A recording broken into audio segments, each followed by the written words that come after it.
Así que no hay mejor forma de viajar sino con los sabores, y con el vermut lo tenemos todo. Y como un verdadero viaje, lo primero que vamos a hacer antes de empezar es prepararnos un maletín. En nuestro maletín hoy nos vamos a llevar muy pocas cosas, el esencial, el indispensable. Nos vamos a llevar una libretita como esta para tomar nota de todo lo que iremos descubriendo juntos a lo largo de estos 30 minutos. Nos vamos a llevar nuestra imaginación, la necesitaremos mucho, y también nos vamos a llevar, de paso, posiblemente un vermut, ya que esto nos dará la dimensión práctica a todo lo que iremos viendo virtualmente en este viaje.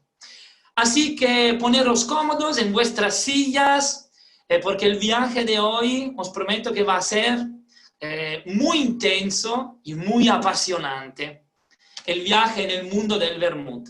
Así que sin perder más tiempo, cogemos nuestra máquina del tiempo que nos irá trasladando de siglo en siglo en lugares diferentes. ¿Estamos listos? ¿Estamos todos? ¿Sí? Pues vale, venga. Entonces cogemos nuestra máquina del tiempo y nos vamos. Ahora estamos ya viajando siglo tras siglo y nuestro viaje es bastante rápido. Y voilà, acabamos de aterrizar. Estamos en el año 1602 y estamos en Dinamarca. Mira, un día de lluvia en Dinamarca de la 1602, bajamos de nuestra máquina del tiempo y nos encontramos con un personaje bastante extraño, un poco estrambótico, porque vemos que este personaje está hablando solo. Nosotros vemos que tiene en la mano una calavera y en la otra tiene una bebida que parece ser parecida a esta, un vino de sabor amargo por la expresión de su cara. Y nos acercamos un poco para escuchar lo que está diciendo y escuchamos las palabras ser o no ser. Esa es la cuestión. Pues vale, hemos entendido, estamos adelante del Hamlet de Shakespeare. Pues sí, en el Hamlet de Shakespeare, nuestro Hamlet está justo en este momento ahora en el cual se está cuestionando si merece la pena seguir viviendo con el dolor de haber perdido su amada Ofelia o si quizá es mejor poner fin a este sufrimiento quitándose la vida. Bueno, nosotros sabemos perfectamente que el Hamlet es el protagonista de esta tragedia amorosa de Shakespeare, pero no es el único, porque el otro protagonista es justo esta bebida que tiene en la mano, que Shakespeare le da el nombre, le llama Eisel, y que otra cosa no es que un vino aromatizado al ajenjo. Nosotros, pero, a nosotros no nos da tiempo preguntarle a nuestro Hamleto qué es lo que está bebiendo, qué es exactamente este Eisel, este vino al ajenjo, que nuestra máquina del tiempo ahora ya nos traslada en otra dimensión. Estamos en otra época, estamos en el año 1720 y estamos en Marsella. Bajamos de nuestra máquina del tiempo y nos encontramos con esto. Bueno, vaya, no es una imagen bonita. De hecho, creo que hemos acabado en Marsella en una época bastante equivocada. En el 1720 Marsella estaba de hecho azotada por la peste negra, una enorme epidemia. Ahora, nosotros no nos da tiempo subir otra vez a nuestra máquina del tiempo, que vemos que en medio de tanto alborote hay 4 jóvenes que acaban de ser arrestados por la policía. La policía, antes de arrestarlos, pregunta a estos 4 jóvenes cómo puede ser que ellos podían circular libremente en una ciudad azotada por esta epidemia sin contagiarse. Pues uno de ellos le desvela el misterio y le dice que si a cambio del misterio, si le devuelve la libertad, entonces nuestro policía acepta y nuestro joven desvela el misterio. Ellos solían tomar cada mañana un vino aromatizado al ajenjo otra vez. Qué curioso. Este vino pasará a la historia como vino o vinagre, por su sabor, de los 4 ladrones. Pues buscarlo en internet se os abrirá un mundo. Pues otra vez nos encontramos adelante de este vino aromatizado al ajenjo. Qué curioso, ¿verdad?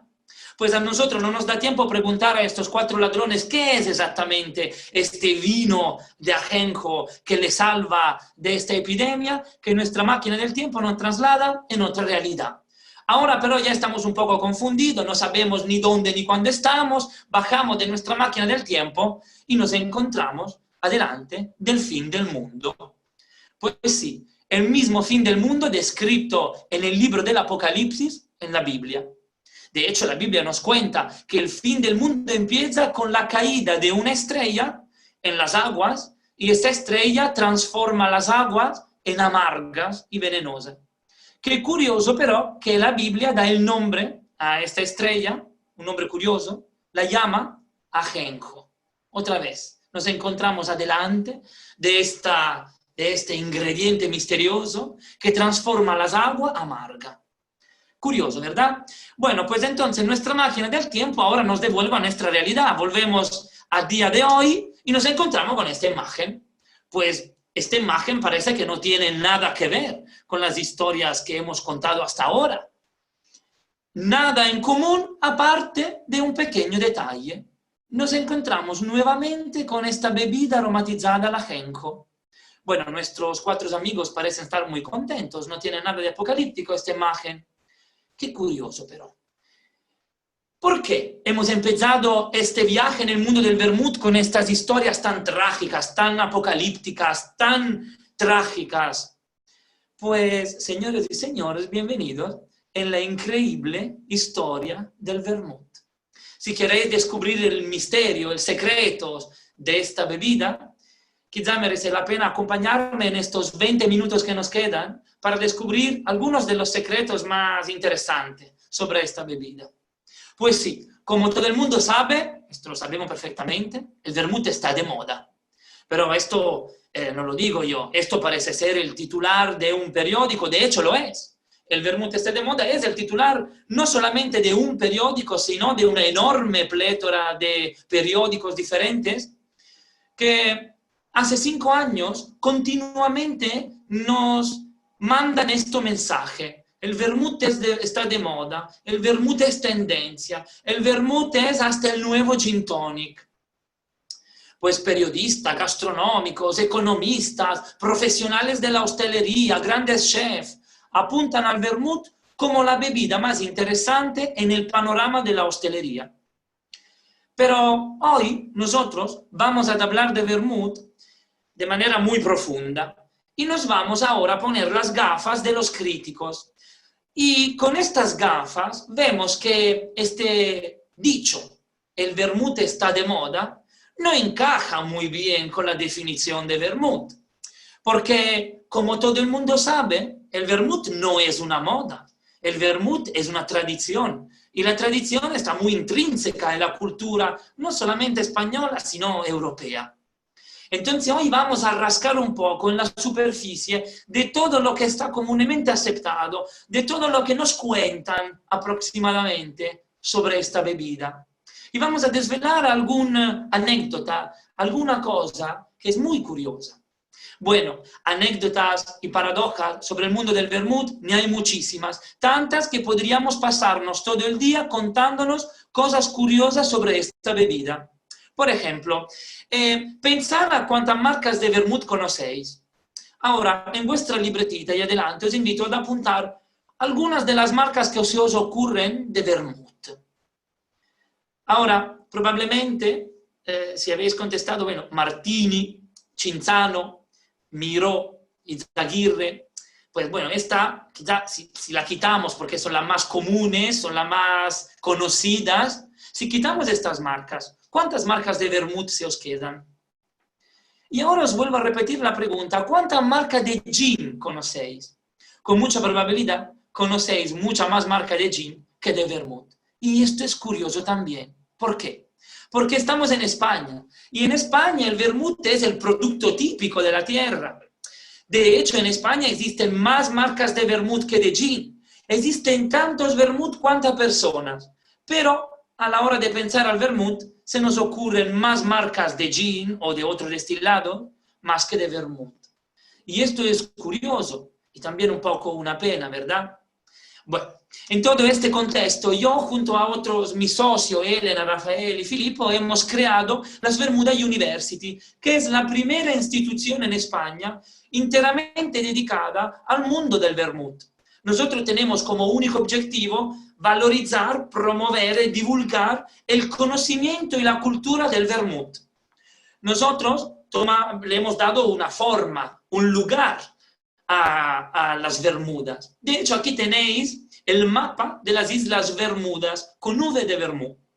De hecho, aquí son 4 islas y esto representa el paraíso bermutero. El paraíso, el territorio, para todas aquellas personas que quieran saber e introducirse y profundizar en el mundo del vermut.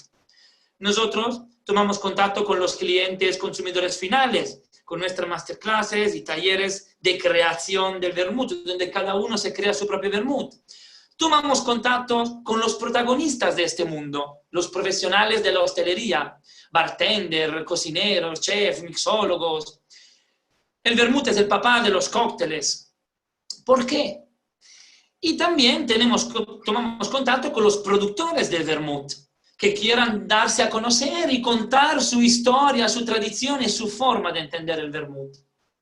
Bueno, que seáis vosotros ahora mismo detrás de estas pantallas, consumidores finales, que seáis bartender o profesionales de la hostelería, o seáis emprendedores o productores de vermut, os invito hoy a contestar a esta única pregunta, que va a ser el objetivo de esta charla de hoy y de los 20 minutitos que se nos quedan adelante. ¿Qué es un vermut? Pues sí, ¿qué es un vermut? Ahora, no quiero asustar. Y con esta pregunta un poco filosófica, de hecho, es una pregunta muy complicada, muy difícil a responder. Esta pregunta admite un sinfín de respuestas diferentes, depende a quién preguntamos. Pues hoy, en estos 20 minutos que se nos quedan, vamos a encontrar la respuesta a esta pregunta. Y la vamos a encontrar juntos, si os animáis, ¿sí? Pues, ¿qué es un vermut? Aquí estamos un poco como en el cuento de Alice y el País de las Maravillas, ¿no? Se nos abren adelante muchos caminos que podríamos elegir para contestar a esta pregunta. Y bueno, a nosotros no nos queda otra que empezar a elegirle uno de camino y ver hacia dónde nos lleva. A ver si nos da la respuesta a esta pregunta. Y entonces un primer tentativo, un primer approach que os propongo es quizá contestar a esta pregunta por asociación de ideas. ¿Qué significa esto? Si queremos dar la definición de una palabra, buscamos en nuestra mente alguna imagen que está relacionada con la palabra y de ahí le sacamos la definición.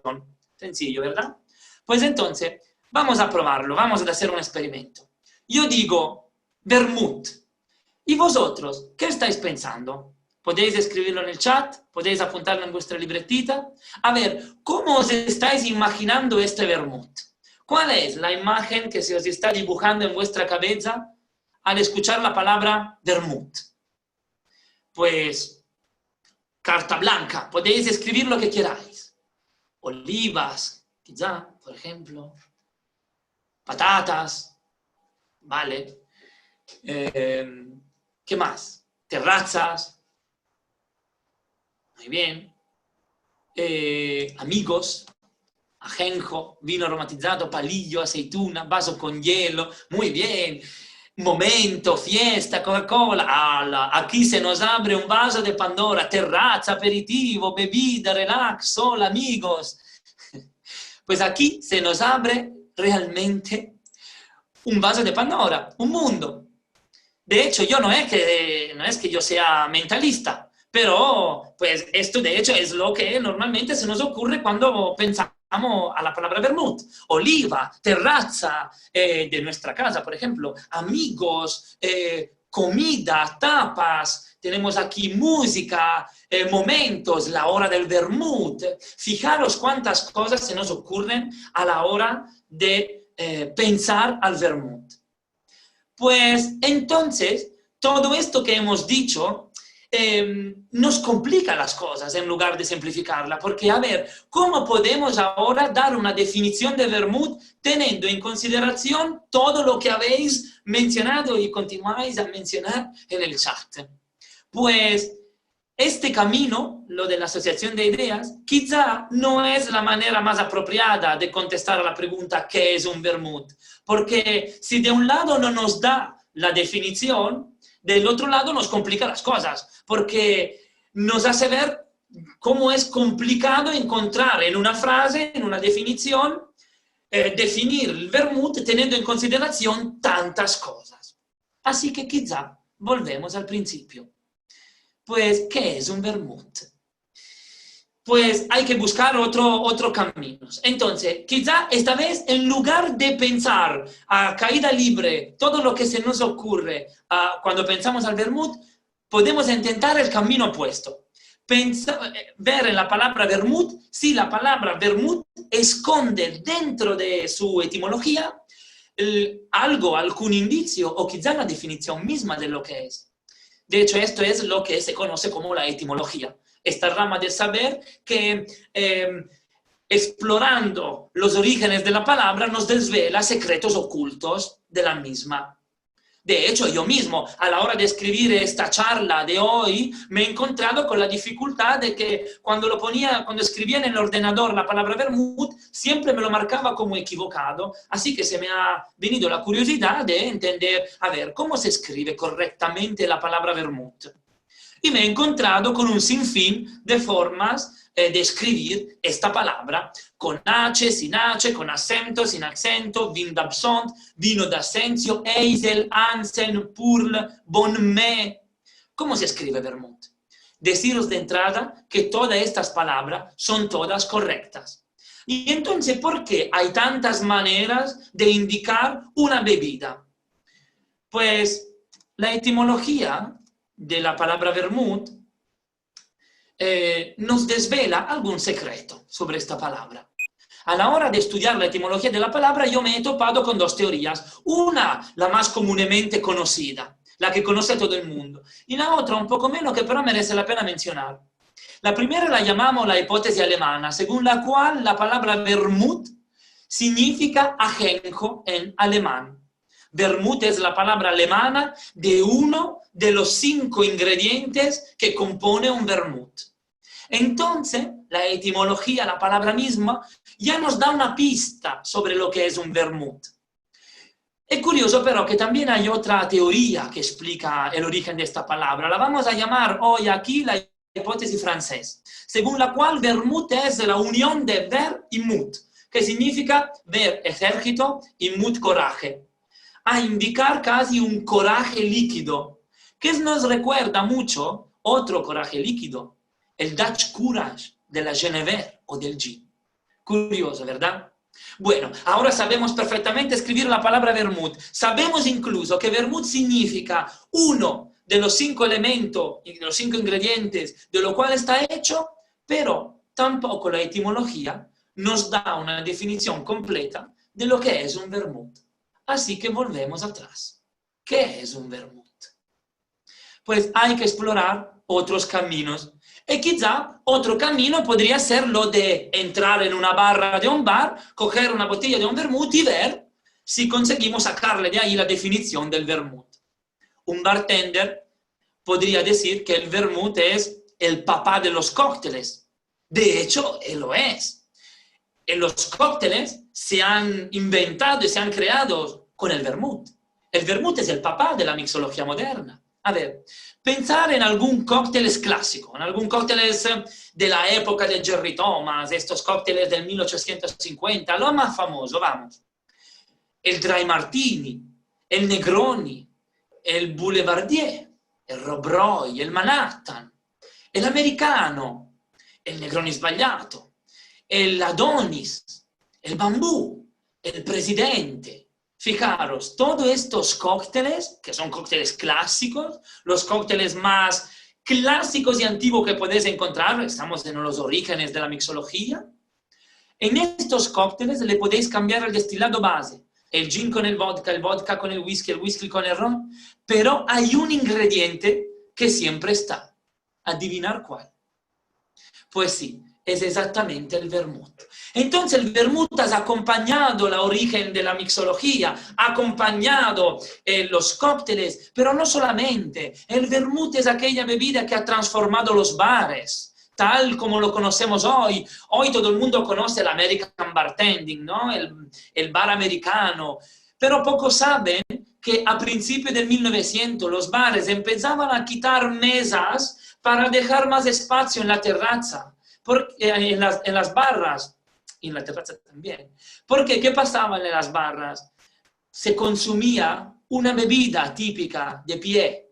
¿Y cuál era? Era el vermut, en su hora del vermut. Entonces el vermut cambia incluso la arquitectura de los bares mismos, dando origen a lo que será en futuro el famoso bar americano y el estilo de bartending que hoy todo el mundo conocemos como American Bartending, que es lo que hoy se practica en cualquier barra. Entonces el vermut no solo es el papá de los cócteles, sino que también es la bebida que ha dado origen al American Bartending. Curioso, ¿verdad? Pues todo esto nos da alguna pista sobre lo importante que es el vermut en una barra, pero no nos dice nada sobre lo que es un vermut. Así que volvemos atrás. Pues sí, ¿qué es un vermut?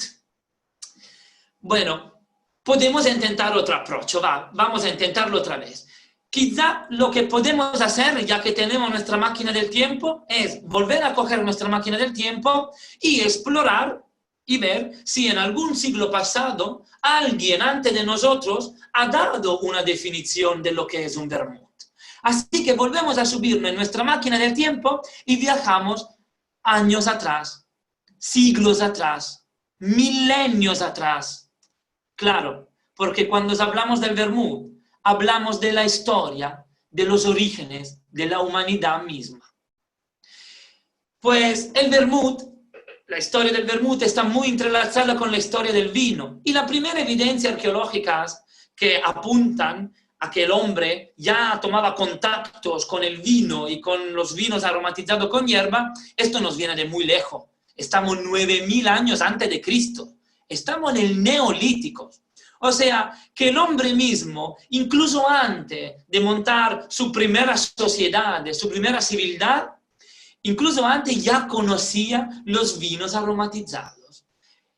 Son hombres prehistóricos. Interesante, ¿verdad? De hecho, la primera evidencia arqueológica que tenemos de que ha habido este vino aromatizado al ajenjo nos viene de 4100 años antes de Cristo en Sumeria. Este descubrimiento han sido hecho por el arqueólogo Patrick McGovern, por si alguien quiere saber más. Patrick McGovern es famoso porque se conoce como el Indiana Jones de las bebidas alcohólicas. Es este historiador químico que en su universidad de Pensilvania, en su departamento de la Universidad de Pensilvania, descubre y estudia los orígenes de la bebida alcohólica. Y adivinar cuál es la bebida alcohólica más antigua de la historia de la humanidad. Pues sí, nos topamos nuevamente con este vermut. Bueno, los sumeros no eran los únicos que elaboraban vino aromatizado al ajenjo. También en Irak hace 3000 años y también en Egipto, 1700 años antes de Cristo. De hecho, lo sabemos porque los jeroglíficos nos hablan de cómo se recolectaba la uva, de dónde se guardaba, de cómo se fermentaba, qué hierbas se añadían para aromatizar este vino. También en China, también en India, esta costumbre de aromatizar el vino al ajenjo era una costumbre que nos viene de muy lejos. De hecho, en antigua Grecia se hacía, hasta los romanos aromatizaban vino con el ajenjo. Cuidado pero, porque aquí entramos en un lugar común.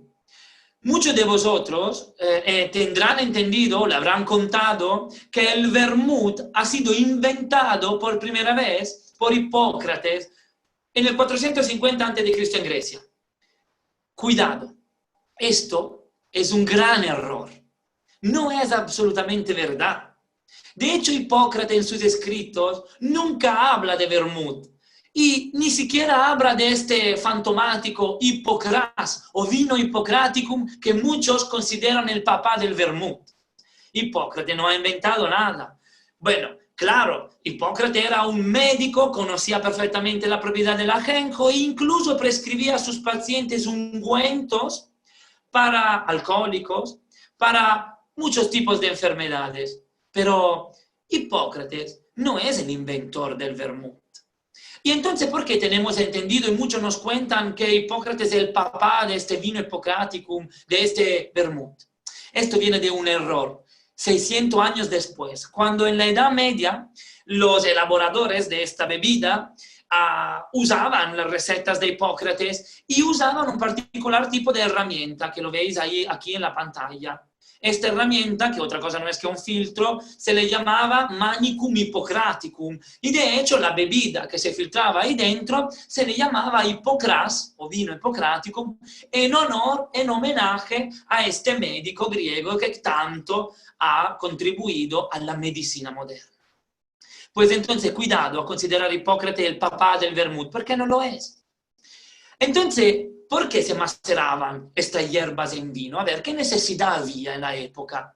Había muchas necesidades, pero podemos resumirla en 3 puntos. Seguramente una función religiosa. Los sacerdotes, con el alcohol, podían tomar contacto mucho más fácilmente con estos mundos espiritual.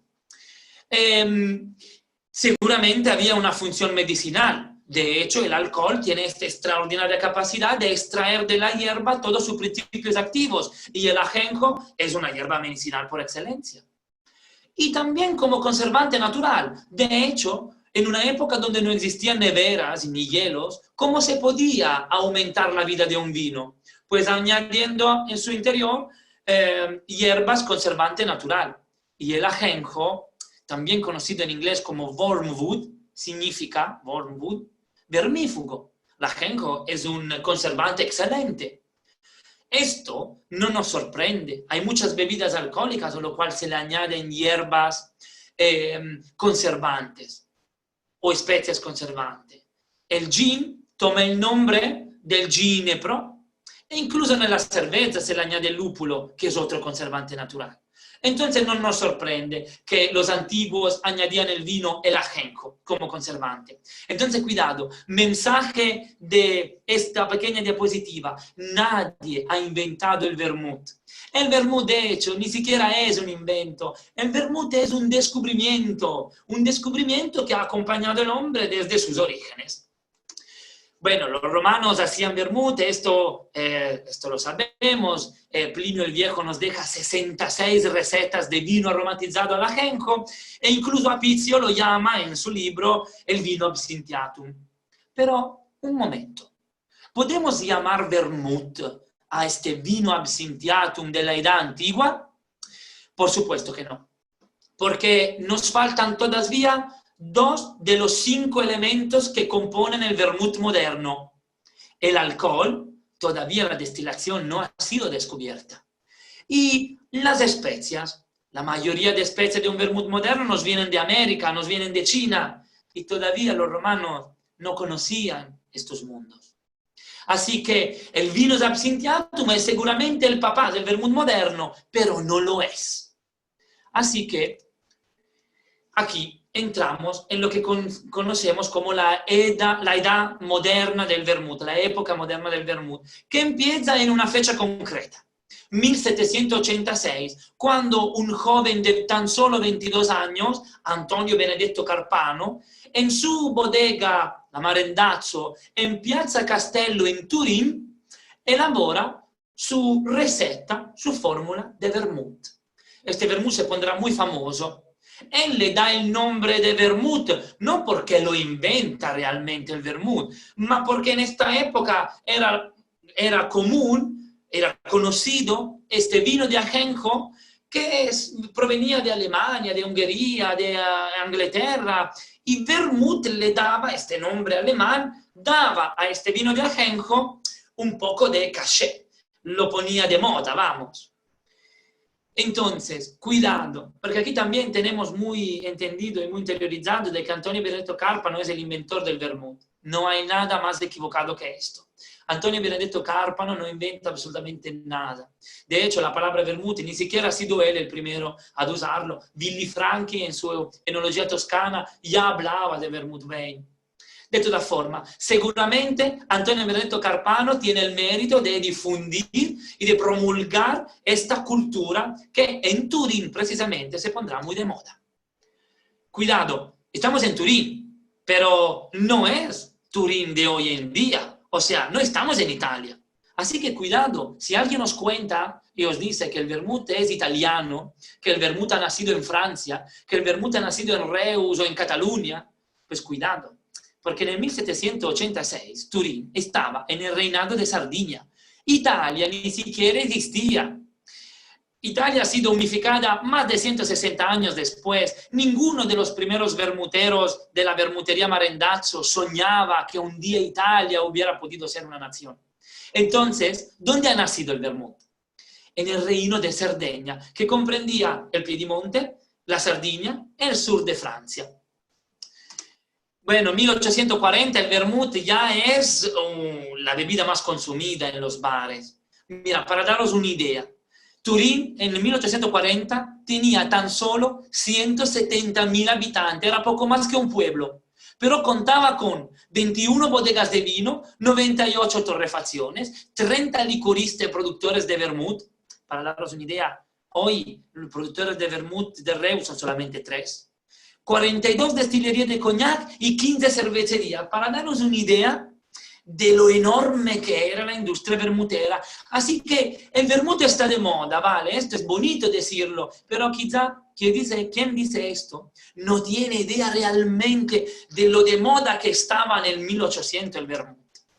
Bueno, aquí ya arranca la industria vermutera. En tan solo 40 años nacen las más grandes máscaras de vermouth que existen. Algunas de estas han sobrevivido todavía hoy. Cora, Gancia, Ballo, Anselmo, Martini Rossi, la Chazalette, Calisano, la Cocchi, la misma Carpano. El vermouth estaba tan de moda fino a 800 que pasaba lo mismo que está pasando hoy con el gin. Se crean gin de diferentes sabores. Incluso en el 1870 había el vermouth a la vanilla, había el vermouth al marsala, había el vermouth a la quina, había el vermouth espumoso con burbujas dentro, el vermouth barolo, había el vermouth rosado, había y nace el vermouth blanco, claro, porque el vermouth blanco nace a principios del 1900. Los primeros vermouth del 1700 no eran ni blancos ni rojos, eran un color dorado, vamos. Fue solamente en el 1893 cuando Gancia inventa el primer vermouth bianco de la historia y lo destina a un público mayoritariamente femenino, como puedes ver de la publicidad de la época. Curioso, ¿verdad? Pues Turín no era el único lugar donde había nacido el vermouth, porque en el 1813, también en Francia, en Marsella, de hecho, se elabora un nuevo estilo de vermouth, pero muy diferente al estilo de Turín. Si el vermouth al estilo de Turín era amargo y con sus azúcares añadidos, en 1813 dos farmacéuticos, el doctor Joseph Noilly y su cuñado, el doctor Prat, elaboran un nuevo estilo de vermouth usando uva francés y unas especias de sabor amargo y seco. Le dan el nombre con mucha fantasía de Noilly Prat y es un vermouth que existe todavía hoy en día. Es el primer vermouth al estilo francés. ¿Y cómo es? Seco y amargo. En 1821, en Chambéry, que era justo en el medio entre Turín y Marsella, se elabora un tercer estilo de vermouth. El vermouth al estilo Chambéry. De hecho, el farmacéutico Dolén lo que hace es elaborar su fórmula de vermouth. ¿Y cómo es este vermouth? Bueno, en el medio, entre el vermouth de Turín y el vermouth de Marsella. O sea, es un vermouth al estilo francés seco, pero con más azúcares añadidos, como al estilo de Turín. El vermouth Dolén es el primer vermouth que lucha por su denominación de origen. Es el primer vermouth que empieza su grande lucha para ser reconocido como un estilo de vermouth al estilo Chambéry. Nunca lo conseguirá. Pero, a ver, algo no cuadra en nuestra historia. ¿Por qué? Porque hemos dicho que España es la tierra del vermut. En España existen más marcas de vermut que de gin. Entonces, ¿dónde se encuentra España en todo esto? Pues hay que esperar unos añitos. El primer vermut en España llega en el 1876 con Augustus Perucchi, un italiano que, curioso, provenía de Turín. Venido aquí en Barcelona, intenta lanzar esta moda del vermut y lo conseguirá. Tan solo unos años después, abre en el 1880 la primera industria de vermut catalán. Enrique Izaguirre funda en Reus el primer vermut al estilo catalán. Pues sí, a partir de ahí era una verdadera explosión de marcas de vermut de Reus, vermut al estilo catalán. Se contaban a principios del 1900 más de 30 productores de vermut. Hoy no existe 3. Pues, y voilà. Entonces, al principio del 900 nos encontramos con los 4 estilos de vermut. El vermut al estilo de Turín, más amargo, aromático, el vermut al estilo francés, el vermut al estilo Chambéry, el vermut catalán de Reus. A partir de aquí, el vermut se difunde en toda España como una mancha de aceite. Llega en Madrid, llegará en Andalucía con los vinos de Jerez, llegará en Galicia con sus albariños, llegará en el País Vasco. Hoy en día España rebozza de estilos de vermut. Pues siento decepcionaros, pero nuestra historia del vermut no tiene un final feliz. Porque a partir del 1920 empieza este periodo que se conoce como la gran decadencia del vermut. Hay muchas cosas que pasan que van a minar la grande industria vermutera. Primero el absentismo en Francia. En Francia se prohíbe cualquier destilado de ajenjo y cualquier vino aromatizado de ajenjo. ¿Por qué? Porque se considera el ajenjo un potente alucinógeno. Se le considera el mal de las intoxicaciones y de los problemas mentales de la época. Esto no es verdad, lo sabemos perfectamente hoy, pero fue la primera grande bomba que mina la industria del vermut en su fundamento. Luego llega la guerra mundial, se quita mano de obra a la industria vermutera. Para daros una idea, Cinzano tenía en su plantilla, solo Cinzano, más de 800 personas empleadas en una sede productiva de Turín, tenía 3. Para daros idea de la enorme industria del vermut. Llega el prohibicionismo americano y hemos dicho que el vermut es el papá de los cócteles. Llega la Segunda Guerra Mundial, el vermut ya no es tan importante.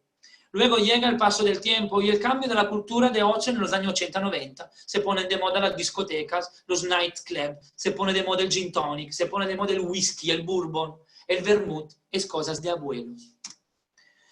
Bueno, después de este vuelo con nuestra máquina del tiempo y hemos descubierto la historia del vermut, todavía pero ni siquiera la historia nos puede contestar a la pregunta, ¿qué es un vermut? Y volvemos al origen. ¿Qué es un vermut? Pues quizá podríamos intentar decir que el vermut es libertad en 1920. Claro, el vermut ha sido el protagonista de la emancipación femenina.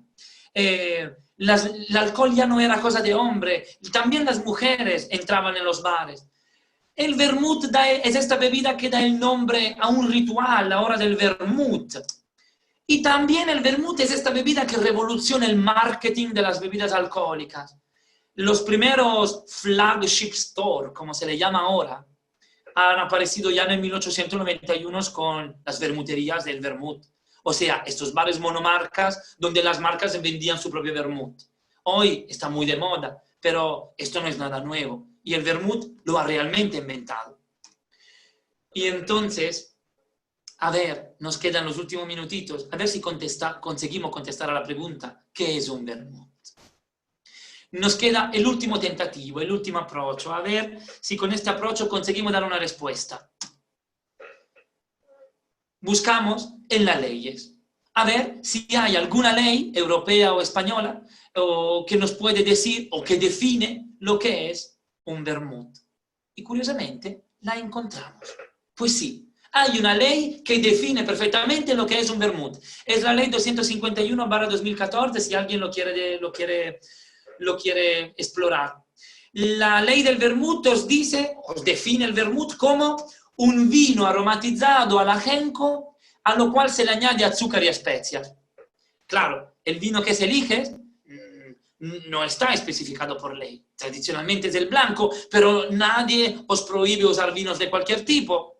El segundo ingrediente de un vermut es el alcohol. De hecho, el alcohol en un vermut se le añade artificialmente. El tercer ingrediente de un vermut son todos los productos botánicos, el buquete de botánicos que se le añade para darle el sabor, exactamente como pasa en un gin. El cuarto elemento es, como no, el nuestro ajenjo. De hecho, el ajenjo es lo que le da el nombre al vermut. Y último, pero no último, es el quinto elemento, el azúcar. El azúcar es importante porque le da, uno, el color al vermut rojo. De hecho, el vermut rojo no es rojo por el vino, esto lo sabemos todos, es rojo por el azúcar. Y segundo, le da la clasificación de los vermut en seco, semiseco, semidulce y dulces.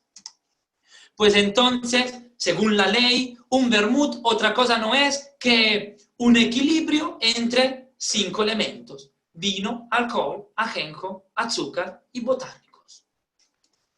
Vaya, pues teníamos la respuesta delante y no nos hemos enterado. Tanto viajes para luego entender que el vermut otra cosa no es que un vino aromatizado al ajenjo con alcohol y azúcar añadido. Pues si alguien de vosotros piensa que esta definición es suficiente, entonces os invito a hacer vuestro vermut en casa.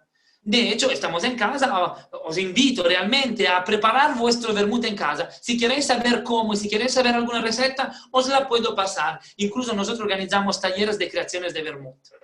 Pero os siento decepcionaros, porque aunque vosotros podáis hacer este vermut en casa, bueno, quizás los primeros tentativos no saldrán buenos, es normal, es absolutamente normal. De hecho, esto, el hacer un experimento de crear un vermut según esta definición, quizá os revela otra cosa.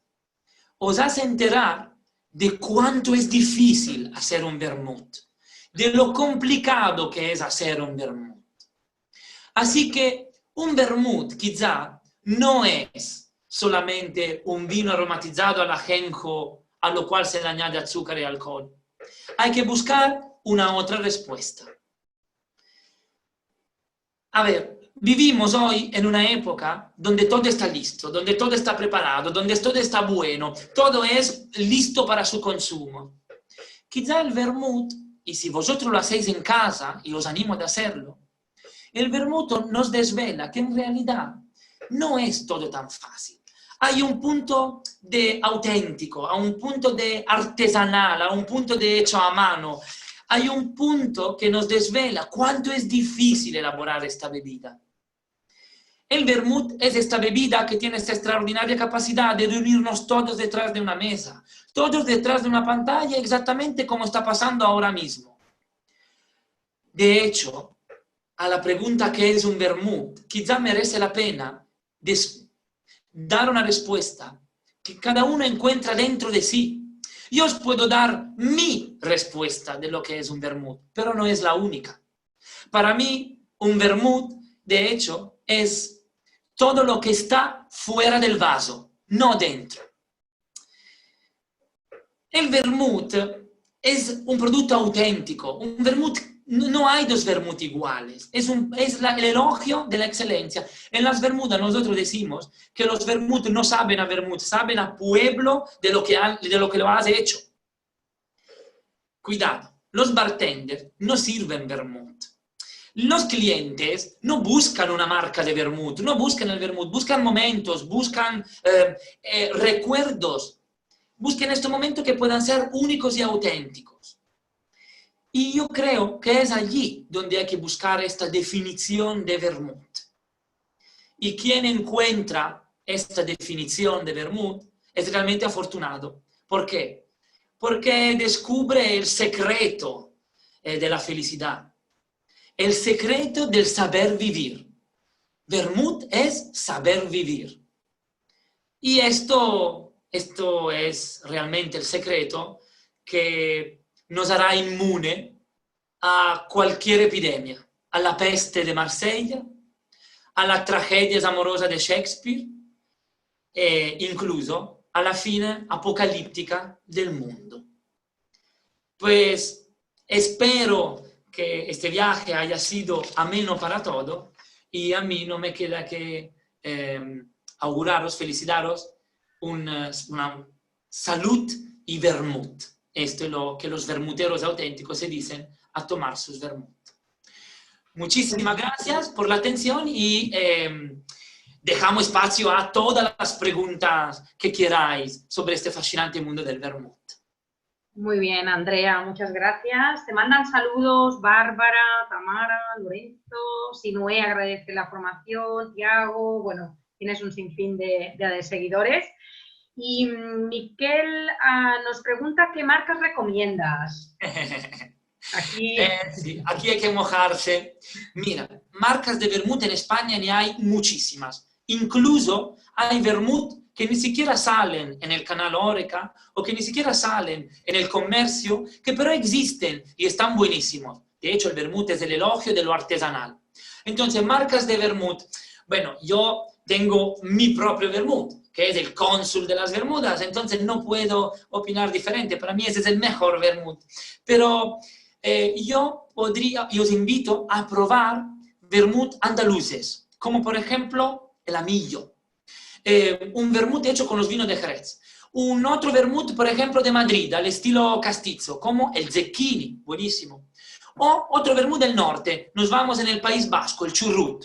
O en Galicia, Nordesia o Petroni. O en Barcelona mismo, el Chifleta, un vermut artesanal buenísimo, incluso el Bandarra. Son todos vermut que no tienen nada que ver el uno con el otro, por ejemplo. Muy bien. Marisela nos pregunta, bueno, a ver, ¿cuándo podemos quedar para tomar un vermut? Has hecho Esperamos volver a abrir todos los locales y las vermuterías muy pronto. De hecho, bueno, aquí lanzo un pequeño mensaje.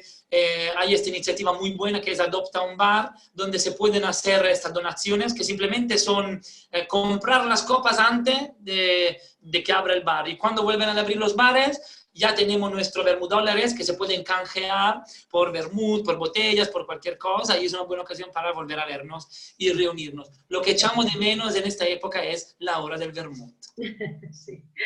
Muy bien. Marco nos pregunta, ¿es posible hacer un vermut sin azúcar? Y tanto que sí. Por ley, el azúcar es uno de los ingredientes fundamentales del vermut, pero la ley deja un amplio espectro de dulcificantes que se pueden usar. De hecho, hay vermut, como el Tarnión, un vermut que se dulcifica con miel. Otros vermut, como el Noilly Prat mismo, que se dulcifica con mistela. Otros vermut a lo cual se le añade caramelo. Otro a lo cual se le añaden edulcorantes, fructosas de todo tipo, marmeladas también. Entonces, el dulcificante de un vermut puede ser realmente de cualquier cosa. Muy bien. Ramón Díez comenta, para mí un martini o un cinzano no son vermut. Para mí un vermut es uno casero, salido de la bota. Gracias. Ha dicho, no son vermut, ¿verdad? No son vermut. Bueno, aquí hay siempre esta grande disputa entre los vermuteros sobre si es mejor un vermut de grifo artesanal o un vermut industrial. Entonces, yo tengo mi idea, esto es muy personal y cada uno opina como quiera. Yo considero, de hecho, estoy de acuerdo con lo que he dicho, yo los vermut de grifo, los vermut artesanales son los auténticos vermut. Pero cuidado a no confundir el vermut de la casa con el vermut artesanal, porque la mayoría de veces no lo es. La mayoría de vermuterías, de hecho, como vermut de la casa, tienen justo productos industriales que venden como de casa, porque son más baratos. Entonces, cuidado que el vermut sea realmente artesanal. Pero tampoco hay que despreciar lo que son las grandes marcas, porque Martini, por ejemplo, o Cinzano, son estas marcas las únicas marcas que han sobrevivido a día de hoy. ¿Y cómo han sobrevivido? Porque han hecho una enorme inversión en los años 70-80 para mantener viva la cultura vermutera a pesar de no tener mercado. Entonces también tienen su mérito, y nosotros estamos aquí hoy hablando de vermut, también por ellos. Muy bien. Federico nos pregunta, ¿cuánto tardaríamos en crear un vermut en nuestro establecimiento y qué consejos nos darías? Ok, si queréis recetas de vermut, os podemos pasar recetas de vermut, nos podéis escribir. Igualmente os invito a experimentar. Entonces, para elaborar un vermut depende de la manera de cómo lo hacéis, si maceráis los botánicos en vino o maceráis los botánicos en alcohol y luego lo añadéis al vino, hay diferentes tiempos. Normalmente, si ponéis todos los botánicos en vino, son 10-15 días. Si lo hacéis de la otra forma, podéis tardar incluso un día o dos y ya tenéis vuestro vermut listo, súper artesanal en este caso, para disfrutar de vuestro vermut en casa. Muy bien. Y Armand nos pregunta si hay vermuts hechos con miel. Y tanto. Bueno, ya que estamos hablando de marca, por ejemplo, Tarmión, hay uno de los tipos de vermut de Tarmión que se aromatiza, se dulcifica con mieles. Y hay, ma incluso en la antigua Grecia, los vinos, a no conocer el azúcar de remolacha, se le añadía miel. Entonces, es el origen. Incluso fíjate tú que incluso hay, no solamente vermut hecho con miel, sino que también hay vermut hecho no con vino, sino con hidromiel o con sidra. Fíjate. O sea que realmente el concepto del vermut es muy amplio. Muy bien. Sinué nos pregunta si hay una denominación de origen con los vermuts o una denominación geográfica. Qué buena pregunta. Ahora, nel 2017 Turín ha creado la sua IGP, ha luchado años y ha obtenido por fin la indicación geográfica protegida. ¿Qué significa? Que si vosotros queréis hacer un vermut en Turín y queréis poner aquí en la etiqueta vermut de Turín, este vermut tiene que estar hecho con 50% de las uvas italianas, el ajenjo tiene que provenir por el Piemonte y toda una serie de parámetros. Entonces, sí que existe una IGP del vermut de Turín, pero no existe una IGP de todos los otros estilos de vermut, tampoco del Dolent, a pesar de ser uno de los vermut que por primeros quería esta denominación de origen. Fijaros qué curioso que el vermut de Reus, a ser tan famoso en el mundo, Reus es la capital del vermut, no tiene una denominación de origen. Y esto es un poco curioso. Y parece que actualmente las autoridades tienen otra, bueno, ahora mismo sí, pero en estos años han tenido otros problemas que ocuparse en defender la identidad del vermut de Reus. Qué bien. Florencia nos pregunta si conoces algún libro o puedes recomendar algún libro para seguir formándose. Claro que sí. De hecho, espero haberos encendido la chispa de la curiosidad sobre el vermut y os invito a leer y descubrir este mundo que es verdaderamente fascinante.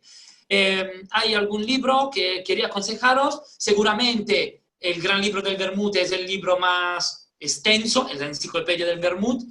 Encontraréis todo lo que hemos visto muy rápidamente hoy, François Monti. O también os recomiendo La Guía del Vermut de Esther Bach. Esto al revés es un libro un poquito más pequeño, se lee de forma muy rápida y amena y es perfecto.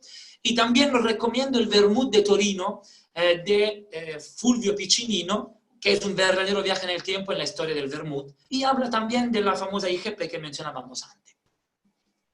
Muy bien. Sergio nos pide una receta casera o para poder hacer un vermut en casa.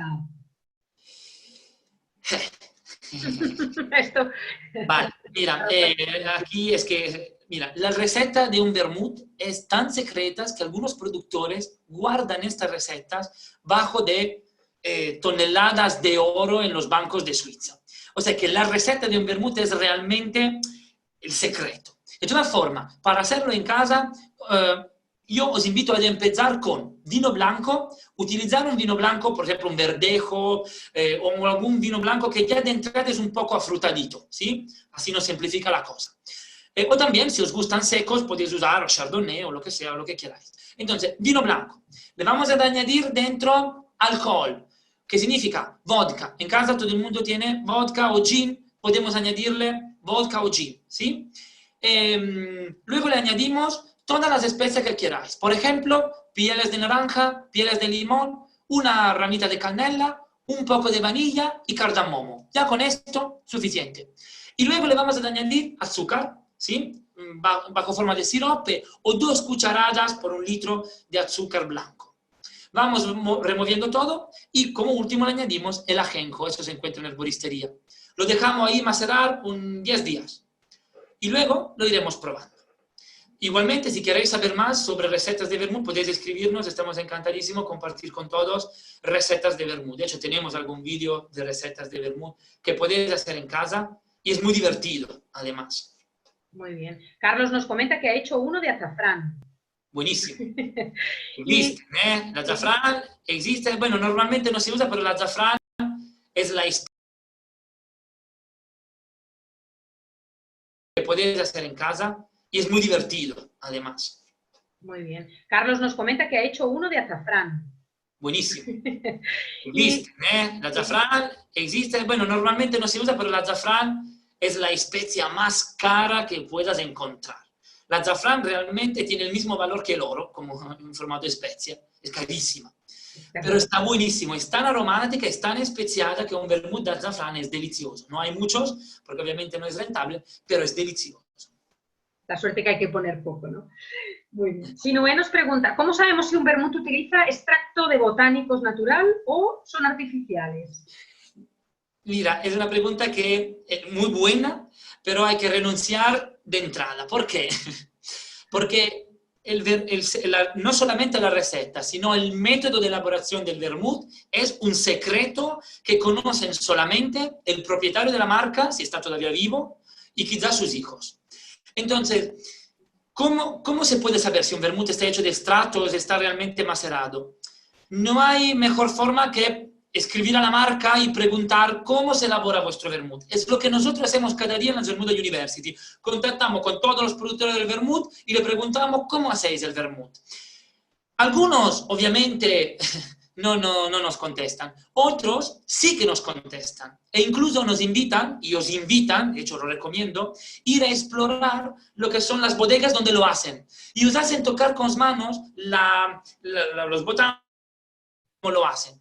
Entonces, alguna marca sí que os desvela cómo lo hace el vermut, pero no os dice cuánto de cada botánico poner, porque esto es otro tema. Entonces, no solamente vale con saber cuál especie hay que añadir, cómo añadirla, sino cuánto de cada especie hay que añadir. Eso es otro tema. Entonces, aquí es realmente un mundo. Muy bien. Carlos nos pregunta, ¿el vermut perfecto tiene una medida en el vaso específica? ¿Una medida? Sí, 100 ml. Entonces, normalmente en las vermuterías, lo que se suele servir son 100 ml de vermut, que corresponde a un vasito, de hecho, un vaso como este, un vaso de sidra, un vasito de vermut. Con hielo o sin hielo, pues mira, yo creo que yo soy fan de tomar el vermut sin absolutamente nada, sin naranja, sin oliva, sin ni siquiera hielo. El vermut está hecho y completo tal como está, con sus más de 160 botánicos. Entonces ya viene hecho y completo. Si nosotros le añadimos un limón, una piel de naranja o una oliva, pues nuestro vermut sabrá a naranja. Y todos los vermut nos parecerán iguales. Entonces yo recomiendo, como bartender, tomar vuestro vermut liso, sin nada. Aunque es verdad que aquí faltaría más, no vamos a poner regla sobre cómo tomar el vermut. Cada uno toma el vermut como más le guste, como más le quiere. Y también una definición de felicidad es encontrar la oliva en el vermut. Así que adelante. Muy bien. Marco nos pregunta, ¿por qué se sirven las aceitunas rellenas de anchoas? ¿Por qué? Supongo. ¿Por qué se sirve? ¿Por qué se sirve las aceitunas rellenas de anchoas? El vermut, por su naturaleza, es una bebida amarga. Es una bebida compleja, de corte amarguito, de corte botánicos, de corte herbal, especiado. Y la anchoa nos da justo este toque salado que nos realza todos los sabores herbales del vermut. Entonces es más una cuestión de cata. O sea, toda esta comida salada, grasa, que nos limpia también, el vermut nos limpia el graso de la comida, marida perfectamente con el vermut. El vermut, de hecho, es un aperitivo porque se llama, aperitivo de latín aperire, significa que abre el estómago a una comida abundante. Claro es que el vermut no sirve para comer, es un aperitivo, o sea, para tomarlo antes. Y justo las sardinas, las olivas, el salmón, los pimientos, por ejemplo, los boquerones, son todos estos platos, estas tapas, que maridan perfectamente con el sabor del vermut, porque se complementan. Entonces, llenamos la boca de sabor con el sabor fuerte de la oliva, el sabor fuerte del salmón, de los quesos, y luego lo limpiamos con el vermut, ¿no? Con las aromas cítricas, frescas, herbales del vermut. Maridan perfectamente. Muy bien. Catalín nos pregunta si el Aperol lo consideras un vermut. No. Sí. Mira, si en el experimento de antes habéis escrito Aperol, en las marcas de vermut hay que borrarla. Porque el Aperol es uno de los ejemplos, el típico ejemplo de lo que no es un vermut. Aperol, Cynar, Fernet, Siuz, Lillet, Montenegro, Tokaji también, vinos fortificados, son todos aquellos que no es vermut. Entonces, ¿qué son? Entran, cuidado, porque entran en la familia del vermut. De hecho, el Aperol es el hermano del vermut. O sea, nosotros tenemos el vermut y luego tenemos el hermano del vermut. Los hermanos, son tres, que son los vinos amargos, los vinos aromatizados a la quina, los americanos, que son los vinos aromatizados con genciana y ajenco, y también los vinos aromatizados a la genciana. Estos son lo que son los hermanos. También hay primos del vermut, que son los amari y los bitters, como por ejemplo el Fernet, el Cynar. Estos son los primos del vermut. ¿Qué son estos?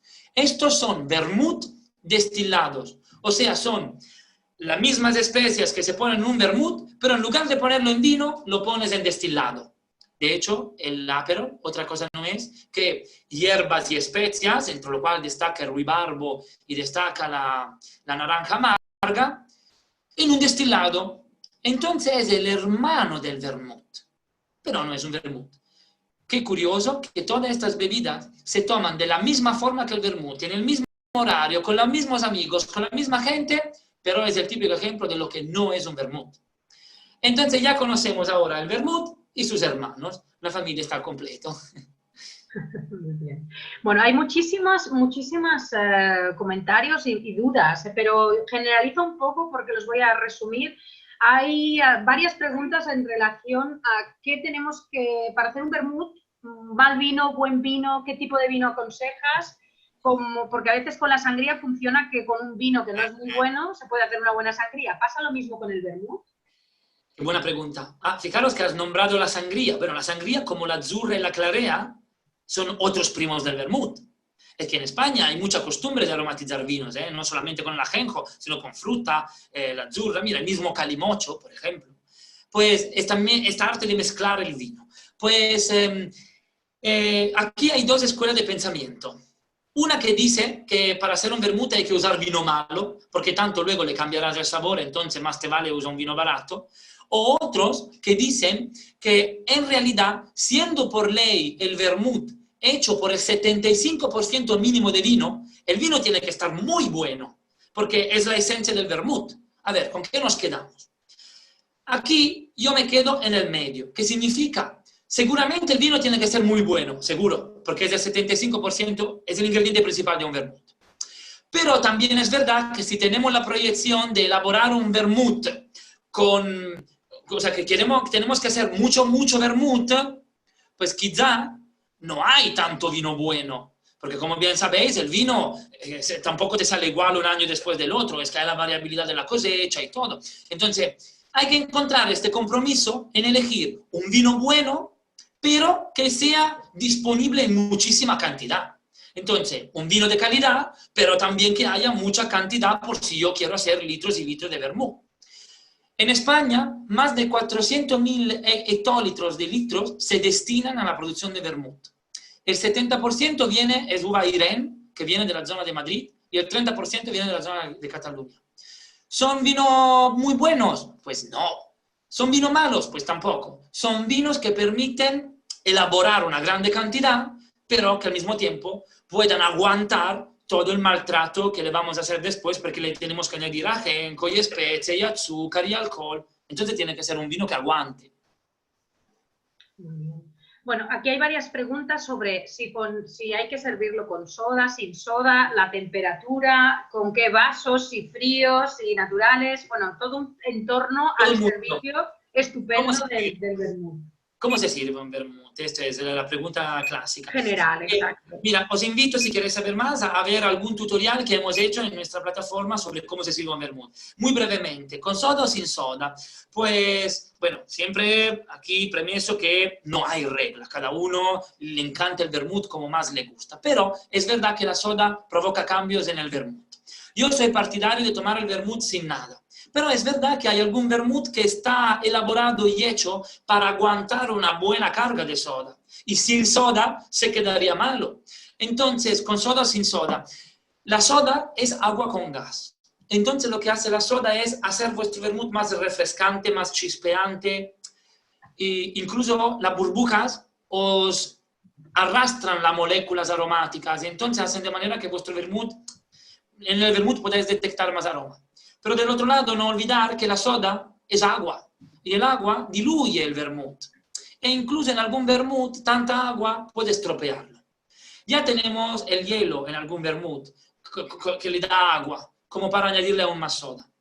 Entonces hay vermut que están hechos y pensados para aguantar la soda, normalmente los vermut de grifo, y luego hay vermut, lo que salen de botella, normalmente, a lo cual no se le añade soda. Muy bien. Oscar, bueno, nos pregunta cómo es un calimocho en Italia. En Italia no existe calimocho, por mala suerte, porque a mí me gusta el calimocho. Todo lo que es vino aromatizado a mí me encanta.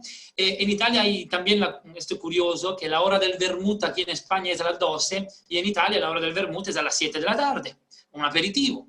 Entonces, ¿cuándo es la hora del vermut?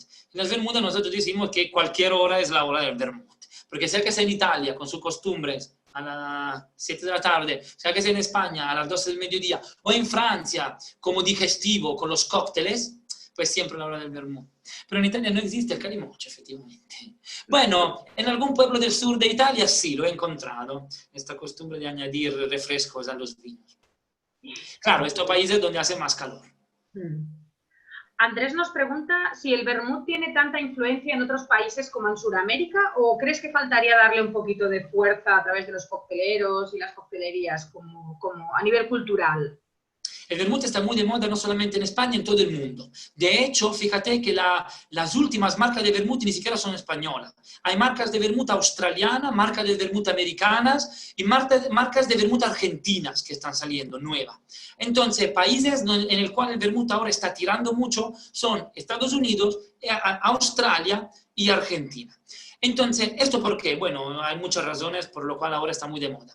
Brevemente, son países donde ya se conocía el vermut por inmigración, por cultura. ¿Cómo podríamos empujar el mercado del vermut en países donde todavía no se conoce? Bueno, aquí hay diferentes formas de entrar en un mercado. Podríamos hacer leva sobre el hecho de que el vermut es un producto nuevo y además es un producto bajo en alcohol.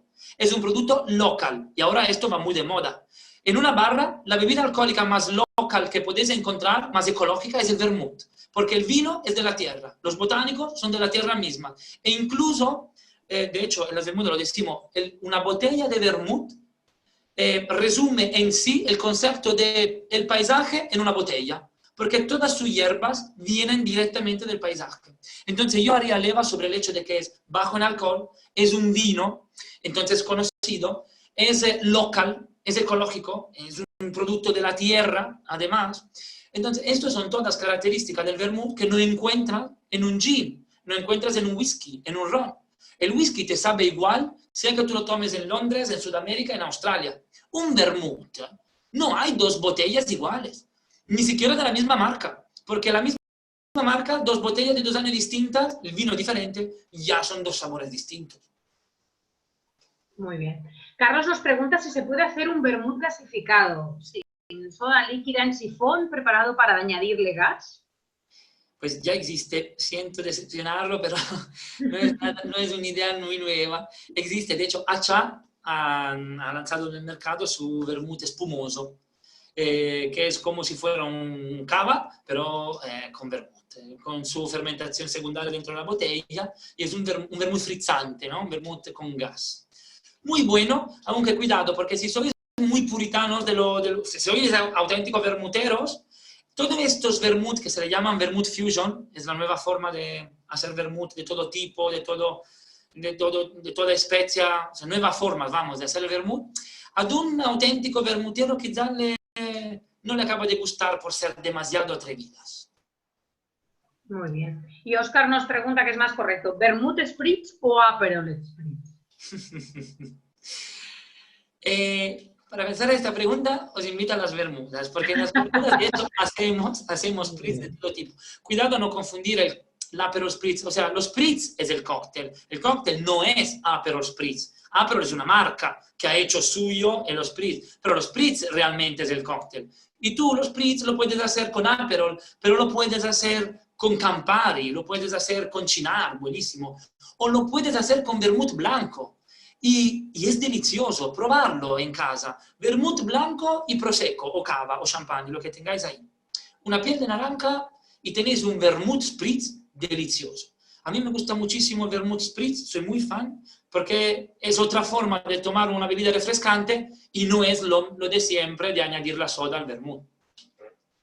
Muy bien. Y tenemos a Josep y algunos que preguntan dónde escribirte o dónde obtener recetas de vermut y estar en comunicación contigo. Entonces aquí, no sé si a través de las Bermudas tenéis un enlace directo.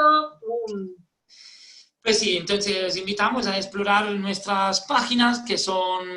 Bueno, si queréis saber más sobre vermut, os invito a seguir la Vermupedia. Hemos hecho esta enciclopedia, es una serie de video tutoriales sobre curiosidades sobre el mundo del vermut. La podéis encontrar en el canal de Instagram de las Bermudas, en el Facebook de las Bermudas, podéis enviar también mensaje en WhatsApp. Entonces, os invito realmente a seguir la Vermupedia porque... Bueno, nosotros tenemos esta ventaja, entre comillas, de no ser marca. O sea, nosotros no somos una marca famosa de vermut que hace publicidad. Y entonces, el conocimiento sin marcas asociadas, nosotros lo valoramos mucho. Es muy fácil encontrar masterclasses o cursos de productores de whisky que hacen el curso que es un whisky. ¿Okay? Pero siempre tienen este punto de interés. Nosotros realmente en las Bermudas somos vermuteros, que luego hemos hecho nuestro vermut, pero no tiene ningún interés. No somos alguna marca productora que queremos hacer publicidad. Entonces la Vermupedia nace justo con esta óptica, crear un lugar, de hecho las Islas Bermudas que tengo aquí, es el lugar donde los vermuteros pueden encontrar, libre de cualquier tipo de mensaje, o sea, pueden encontrar ahí todo lo que quieran saber sobre el vermut. Yo también estoy en Instagram como Andrea Senna, por si queréis, yo también ahí voy publicando algún artículo, entonces os invito a seguirnos en nuestros socios. Muy bien, pues yo creo que en principio no tenemos más dudas. Así, tenemos Ricardo que nos pregunta, ¿el americano en García si se consume aquí? ¿Con gancha? Sí. Con gancha. Sí, tanto en las Bermudas hacemos americano todo tipo. Americano, para quien no lo sabe, el americano es un cóctel, de hecho es el papá del Negroni.